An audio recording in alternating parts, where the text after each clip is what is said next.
How's it going, everybody? My name is Mango Thunderslice, and I'm bringing some more truth, another cruise missile against the Empire on the psychic plane in this great information war, this great energy war that we are graced to be alive to experience. So, yes, here's my home screen today. Isn't it lovely? All right. got so many fun things here. All right, so we've got a glorious dank nug here of cannabis. We've got our spirit animal, the internet lady, guiding us all through this madness. And this is basically who are the media? That's the question today. And what exactly is the definition of the word media, and what is their function based on that definition? And this is also going to be tying in the Kurds. All right, you wouldn't believe it, but actually the question of the Kurds and who are the Kurds is actually very similar to who are the media, and we'll find that out in the course of this discourse. So yes, these things from the past keep coming up, and they will cause us, they will cause us discomfort until we kind of get hold of them. But that's kind of what this is all about, is basically,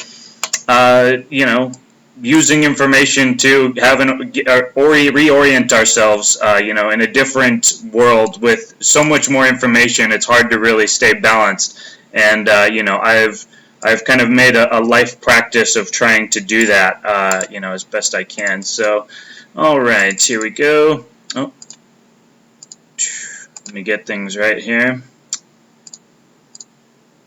Send him down. That doesn't need to be there. Okay. And bring my face down here. I don't need to be such a major presence today. All right, and here we go. So basically, where is it? Beginning with this, all right? This video that Trump put out, basically the epitome of modern political discourse, and I happen to be thoroughly entertained by this. People are very mad that this, obviously is not very presidential in the conventional sense of the word, but Trump pointed out in his tweet, this is modern day presidential, all right? Trump is a smart man who is, he is adeptfully maneuvering a media that basically has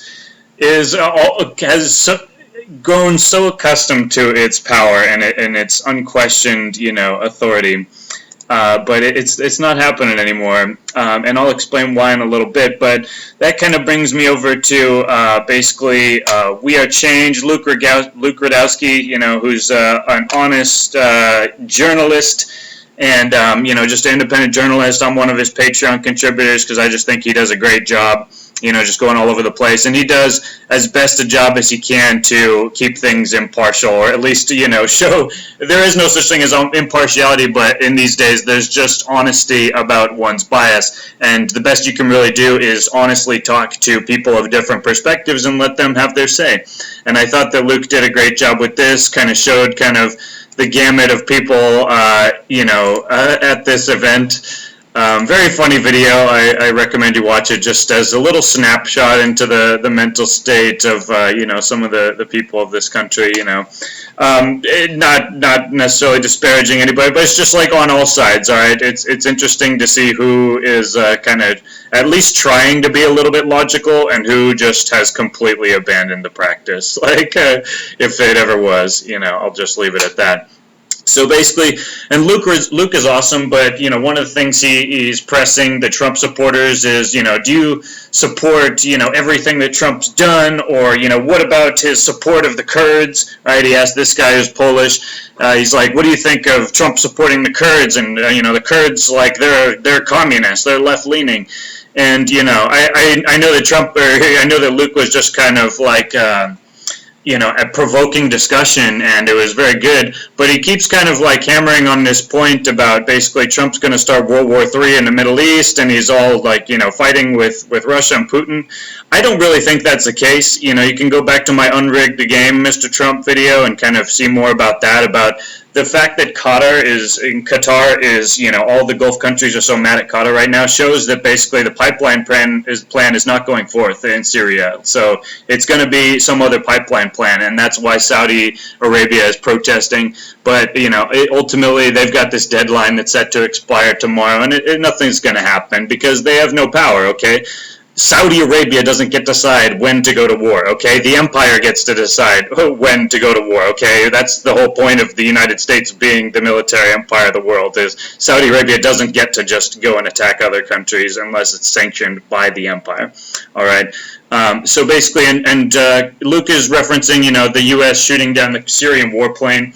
And, and he kind of goes with the narrative that is put forth by the Syrian government, which is basically that they were fighting ISIS, okay? But the Defense Department basically came out and said they were protecting the Syrian Democratic Forces. So this may have just been the fog of war. This may have been the Syrian jets and the Syrian pilot thought they were firing on ISIS, but actually it was the Syrian Democratic Forces, basically the Kurds, and that's why the U.S. shot down the jet, okay? This doesn't necessarily mean that all of a sudden, like, Russia and the United States are coming to a World War III preparation. Like, we've been making a lot of positive strides beneath the crazy political discourse on the surface. That's why Trump keeps it so crazy with stuff like this, okay? Because the real maneuvering is happening behind the scenes, and he just needs to keep people entertained in a way that, they can understand.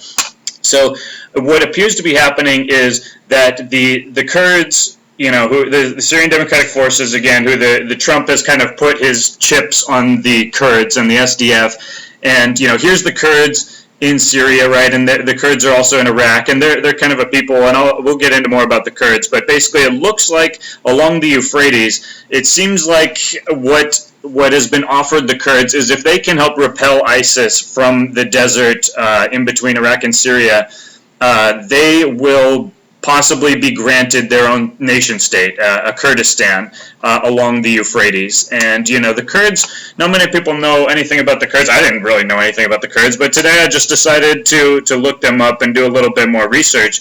And it's kind of interesting, very interesting, actually.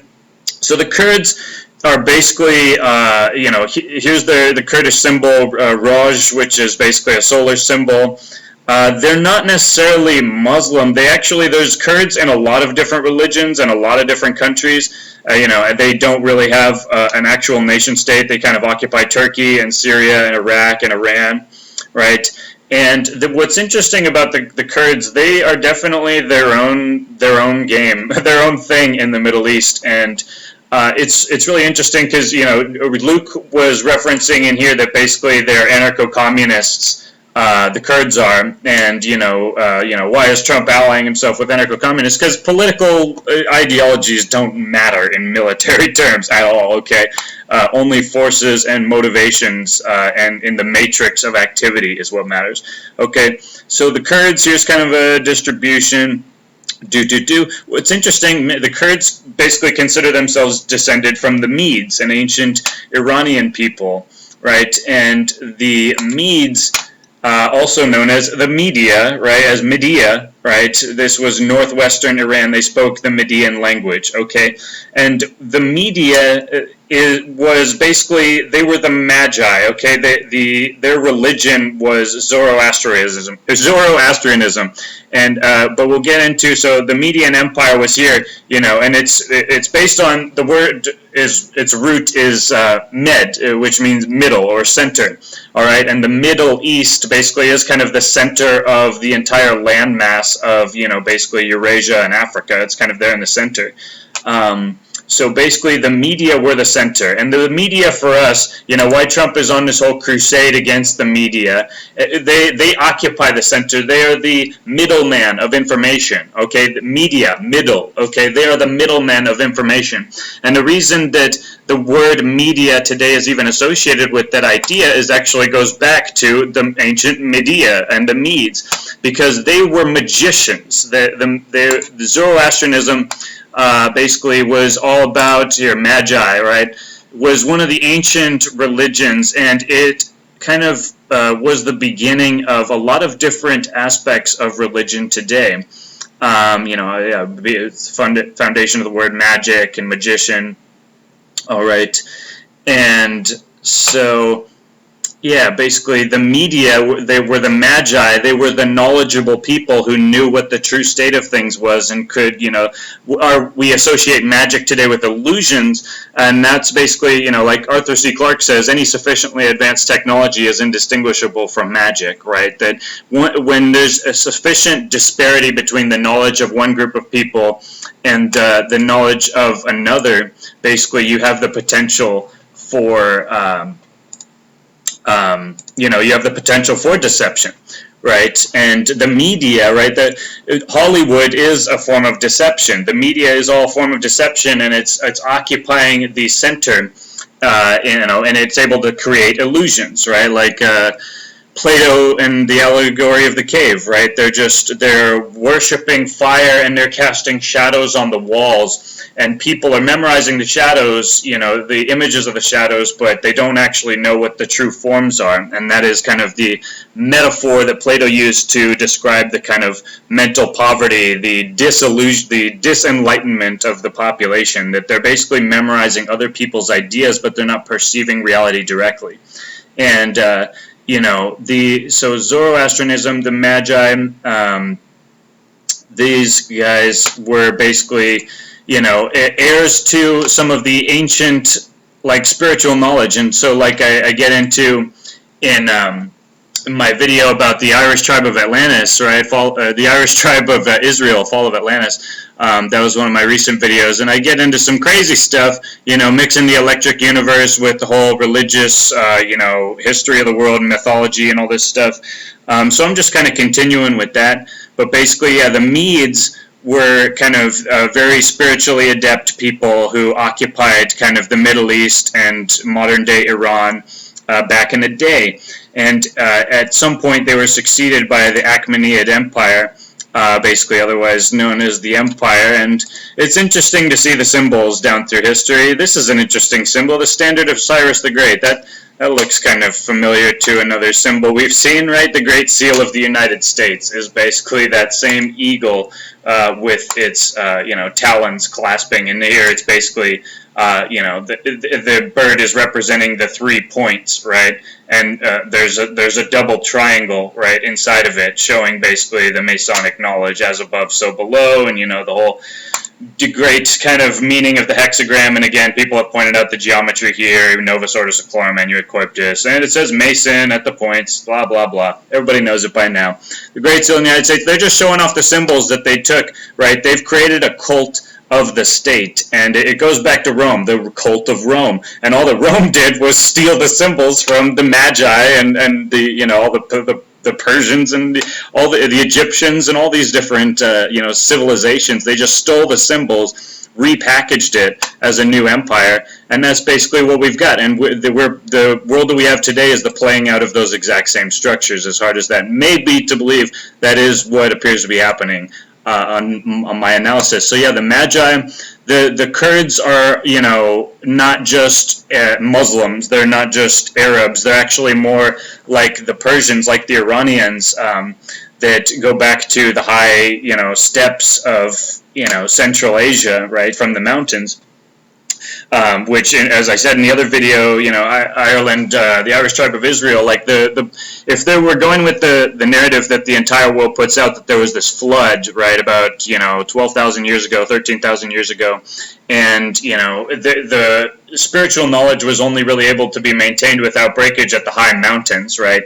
And so it's interesting to see again we have this character, known as Zoroaster, descending from the mountains essentially in Iran, and bringing these basically precepts of religion, right? And I actually met a person who moved here from Afghanistan recently, and he was telling me some really interesting things about Islam, and one thing he was saying that, first of all, it's not Zoroaster, that's the westernized, version of his name, but it's Zadushtan, right? So it's not Zoroastrianism, it's Zadushtian, right? And that it was like kind of a fire worship, like almost in Game of Thrones, like the night is dark and full of terrors, like they worship fire, like, you know, but there is something very much about fire, like that represents kind of the power of the universe, and they kind of like worshipped it as a symbol, right? So yeah, the Magi in Zadustan, and you know, again, if you go back to the Irish Tribe of Atlantis video, I talk about how there was this character known as Zasudra, right, who in the Sumerian accounts was basically the equivalent of Noah. He was the survivor of the flood, right, and he came down and kind of, he was the initiator of the lineage, the spiritual lineage that, you know, which is a huge part of Abrahamic religions, was this character Noah, but it was Zasudra in Sumerian. And Zasudra and Zadustan, like, you know, I apparently am not the first person to make this connection. This is just a forum. I'm not exactly sure. I was just searching the internet. Again, I'm not claiming to be expert. I'm just finding cool stuff and letting you guys know, right? So, and he is basically making the same connection that I am, that basically Zasudra, right, and Zadustan, otherwise known as Zoroaster, are basically the same person. And there were all these different tribes of Israel who were the lineages of mankind after the flood, who maintained the spiritual knowledge, but they went different ways, right? So the Magi are also the Druids to the Western mind. I was talking about the tribe of Dan and Rastafarianism, right? And about how there historically was different schools of thought about religion, and they were all accepted, and we were all, you know, understanding that we were all kind of brothers and sisters, you know, the human race. But at a certain point, because of certain cataclysmic events on the planet, that basically there was a split in the spiritual hierarchy. The tribes of Israel went different paths, some, you know, seeking more power and engaging in, you know, what many might consider very unethical and even satanic practices of spiritual magic, and others went different directions, and basically, yeah, you can see a lot more of that in my recent videos. So yeah, basically Zadustan is Zasudra, is Noah, right? Zoroaster basically is Noah. This is a symbol of Zoroaster, right, is again that eagle. And all that it represents basically the solar disk and the plasma flowing down, the knowledge of the electric universe, basically, and the electric universe, when really applied in biological terms, is the basis of spiritual power and magic. And why this is all just not a bunch of hokum, it's actually a very real spiritual practice, a scientific, you know, a study of energy, right, of the energy that animates life and throughout the universe, right? And so, you know, returning back to the Kurds, they believe in the Mahdi, right, who is the prophesied redeemer of Islam. You know, it's really interesting. You know, the Islamic tradition, of course, Jesus is a prophet within the, you know, Islamic kind of religion. And the second coming of Christ, right, in the Islam, they have this whole thing about the second coming of Christ in Islam. And basically, the Redeemer of Islam will show up, there's all these signs, and he's dressed in saffron robes, right, somewhere east of Damascus in Syria, right? And the Mahdi is going to be battling against the Antichrist, right? And then after the Mahdi, Jesus assumes leadership of the world. What else was on here? Yeah, Paramahamsa Yogananda, right? So this guy was a yogi, like very kind of like.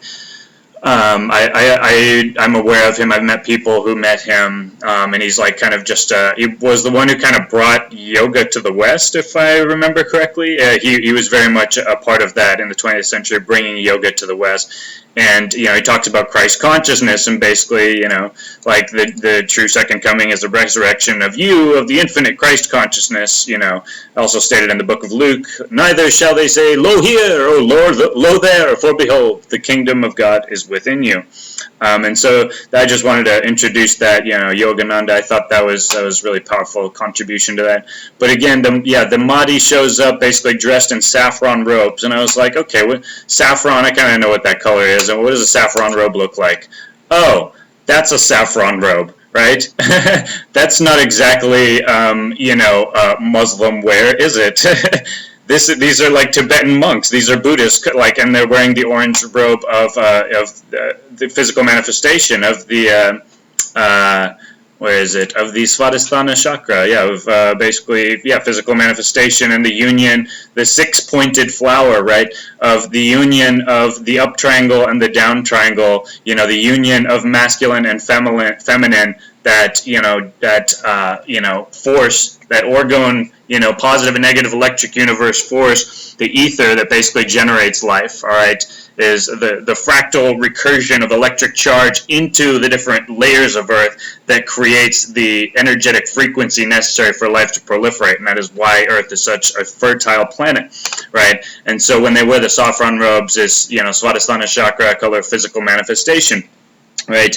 And so, you know, the Mahdi essentially is in the line of the Avatar, right, which is kind of like an Eastern tradition. It basically means descent, refers to the incarnation of a deity on Earth, right? And so, you know, Jesus is supposed to be an avatar, right? Muhammad is supposed to be an avatar, and, you know, in the Indian lineage, basically, there's all these different avatars, right? And, you know, they come in different forms, and basically they say that in times of cosmic crisis, you know, when the universe is getting crazy, then, you know, the avatar comes out, is basically kind of the tradition. And what was it? Yeah, so the gospel in Islam, again, like, you know, the words of Jesus actually hold a very prominent part in the Islamic religion, and, you know, they call it angel. Essentially, the word for the gospel revealed to Jesus was Injil, and Jesus, you know, they call him by his name, Yisa, the holy, you know, name of Jesus. Again, Yisa was the Irish god of light.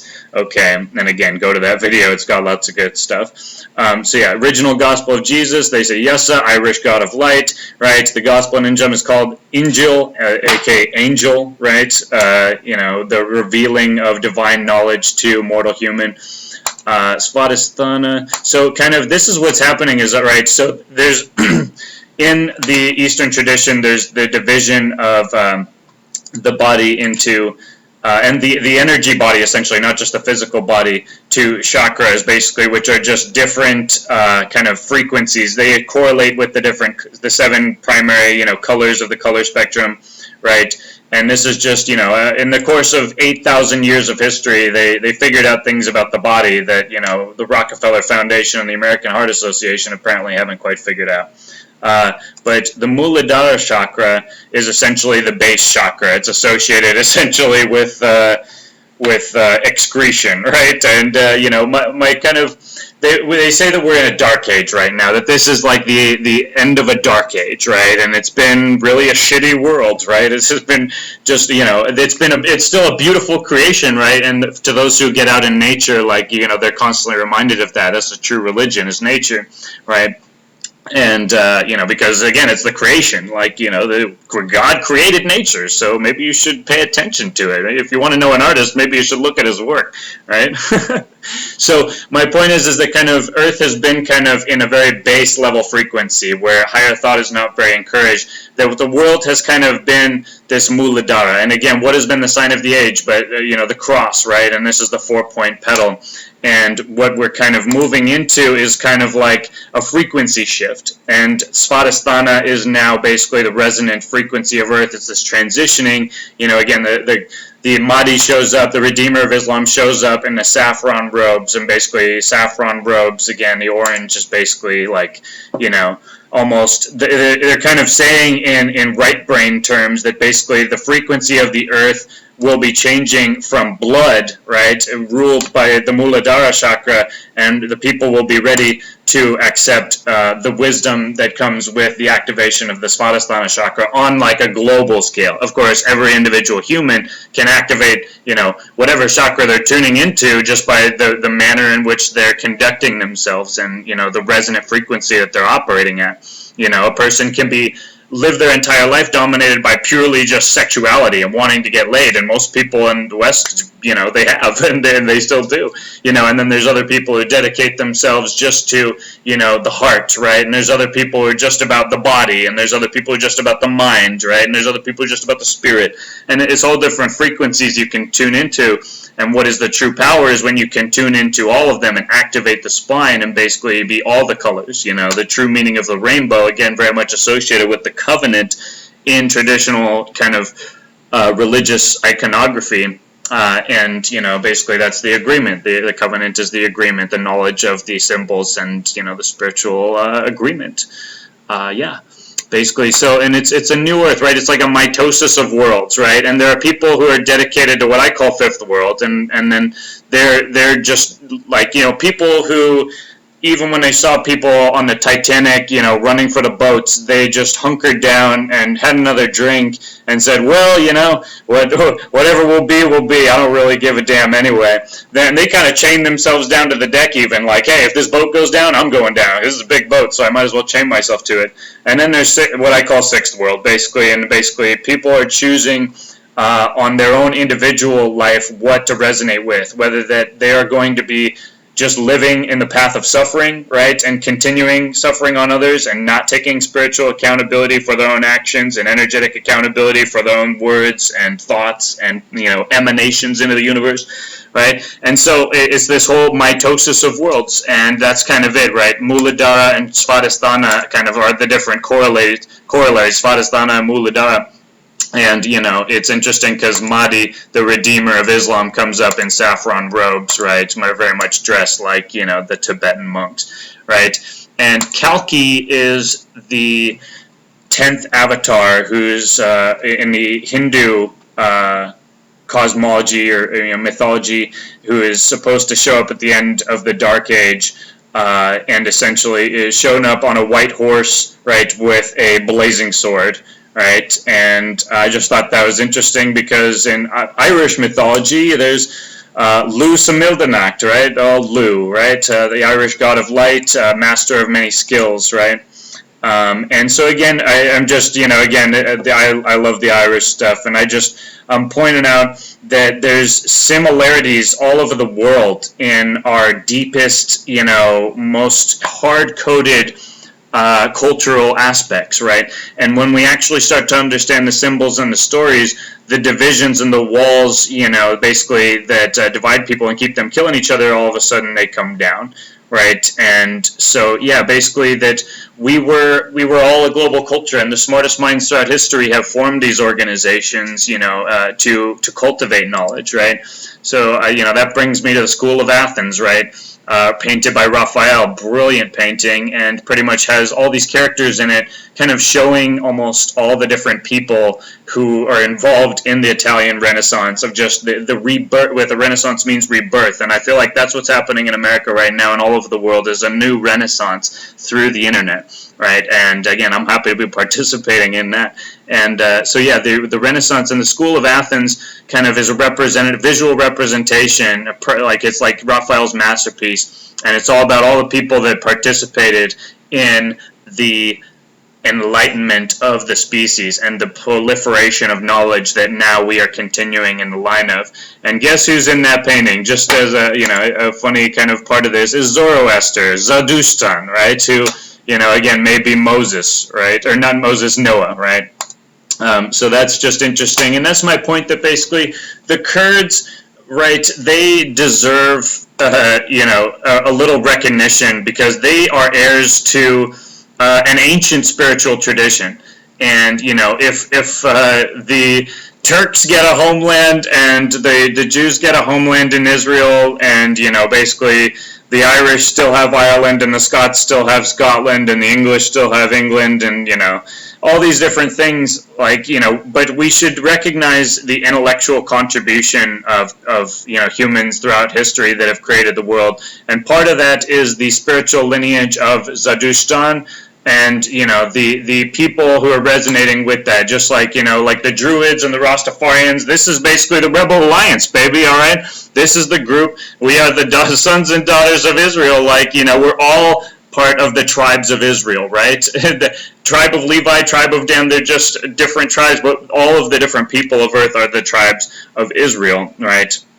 And there's people of different theologies that'll disagree with me, but again, this is kind of when you stop with the literal nonsense and you start to really look at things as they are, you start to see a very interesting and magical and crazy and wonderful world. And again, it's not boring and predictable. It's certainly not a dead world. It's very much alive, and it's very much exciting, right? So here's from Breitbart showing that the Kurds very much like they are associated with creating mystical experiences via the plants that the Creator has given us, right? AKA cannabis in this sense. They're very much associated with lots of different religions and a lot of different mystical practices, right? There are actually Kurds who follow the ancient Zoroaster, the Zoroastrianism. A lot of them are Sufis, and these are people who, again, are kind of like, they're not the fundamentalists, right? They're very much like kind of, if the liberty movement was like really hardcore and lived in like a part of the world that was not like the West, where we don't have to deal with like real like gunfire problems, like unless you're like in Chicago or any of the gun-free zones that the left has established. Basically, like the Kurds are kind of like the Arabic like Persian like liberty movement for real. Like they're anarchists, and they're more on the Marxist side. But honestly, in a state of affairs, Marxism is part of the political evolution of the species, and again, it's a Marxist still has a lot up on a person who doesn't really like care about anything at all. At least a Marxist cares on some level, and you can kind of, they won't necessarily rationally argue, but you can at least engage with them on an emotional level, and that's again, that's better than being emotionally dead, right? It's better to be angry than to be emotionally dead. And when people say, "Oh, we got to get rid of the anger," like, understand that anger is a part of life, and just like cannabis is part of life. And you know what? The Kurds, they have been fighting for a long time. They're heirs to the Magi and the ancient media, the ancient magicians.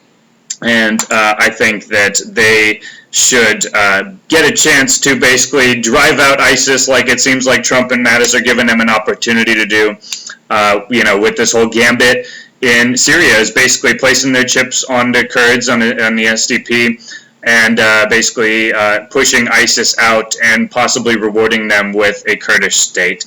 Right, and this is June 9th, right, so this is like literally not even a month ago. Iraq's Kurds will vote on independence, and there's no turning back, right? Iraq's Kurds said on Friday a referendum on independence will go ahead despite warnings internationally that a vote in favor of secession could trigger conflict with Baghdad at a time when the fight against Islamic State is yet won. But this is the thing, Trump, Mattis, Putin, and Xi Jinping, like, they are reconfiguring the Middle East right now. And it's I think hearkening back to Luke Rogowski and We Are Change, and kind of the whole like hubbub about Trump starting World War III. There's a lot more going on here, guys, and it's important to know who you're talking about when you talk about the Kurds. Like, again, I didn't really know, but then I decided to look it up, and here's a video of kind of what I've found, in the kind of through the lens of what I already know, or believe to know. Again, in the spiritual tradition, knowledge is really, what we only really know is what is inside of us, right? And the only reason I can interpret these symbols is because I have had many personal experiences that makes things like this make sense to me.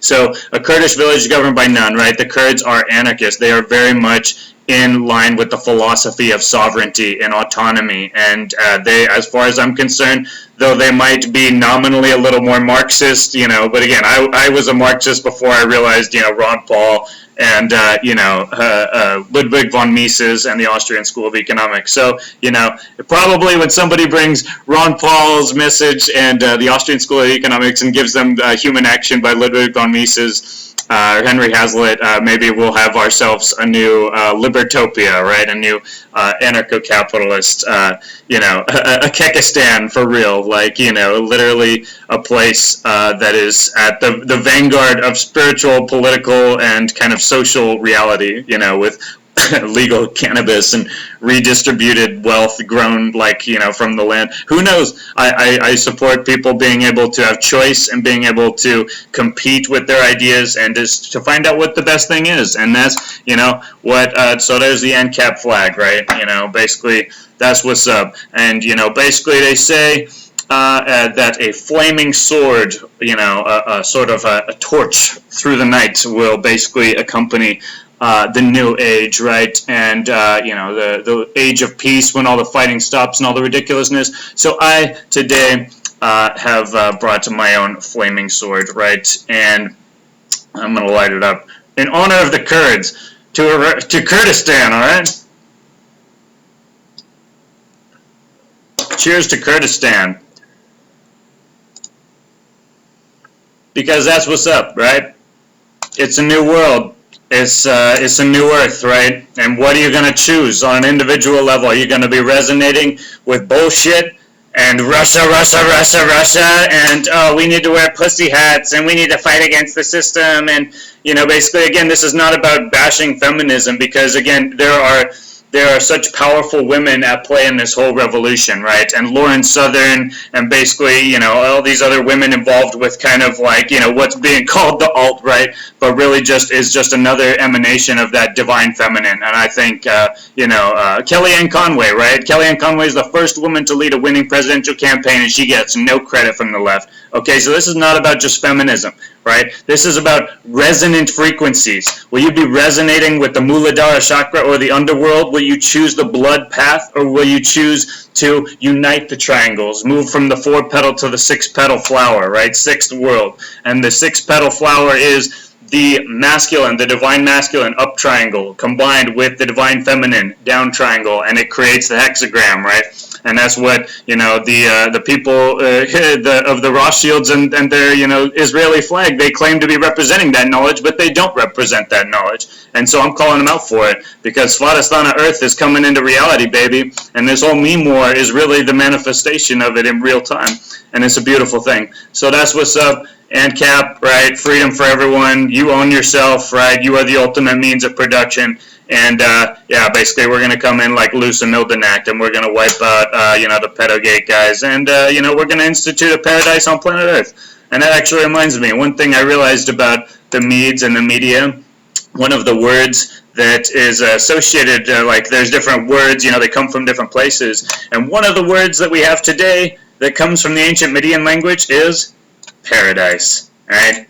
And you've heard me use that word a lot, because that's what life is about. That's what nature naturally is, and that's what Earth used to be, because, you know, we were in a different, you know, configuration in the solar system per Immanuel Velikovsky, like, and the Earth was a paradise, right? And there was a great climate shift, and we had to change our diet. We adapted from eating just, you know, plentiful fruit all over the place, and we had to hunt animals, and we had to basically survive, and we had to sweat, but, you know, work by the sweat of our brow, and we were cast out of, you know, the Garden of Eden, of paradise, right? And so, to those who remember the spiritual knowledge, right, and the lineage, basically, they have the power to maneuver the matrix, right? They have the power to actually navigate the bullshit and reject the program. And that is what I'm here helping to do, right? For a liberated Iraqi Kurdistan, or wherever it may be, right? Because everyone deserves sovereignty and self-determination. And so that's my message today. I hope you guys have a great day. And wholeness and balance, treat your neighbor with respect, because we're all brothers and sisters of the human race. And cheers.